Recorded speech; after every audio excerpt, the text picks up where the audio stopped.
বাইনচারি কালা রাত করিয়া ওই জন্য একটা ট্রাক অ্যাক্সিডেন্ট হয়েছে 14 চাকা গাড়ি বিলাতি ভরা আছেন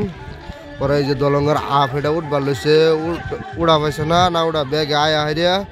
মদ খাওয়া আছেন ড্রাইভার উল্টে করে দিচ্ছে বুঝছেন মানুষ ক্ষতিমতি হয়েছে না গাড়িটা উল্টা হয়ে গেছে অবশ্য ক্ষতি পুরানি হয়েছে এই জন্য বিলাতি আছে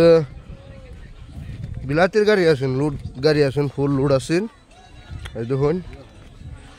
আরো সাংবাদিক আইতেছে গাড়ির মালিক আইতেছে গাড়ি একদম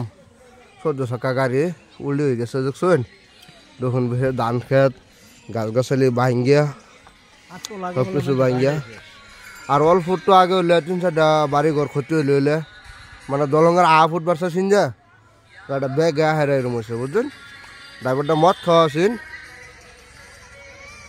বাইনচারি তো দেখুন এই যে এটা হচ্ছে কোটি পাম্প সাইরালি বাইনচারি এই যে সমাপ্ত দিলাম হ্যাঁ।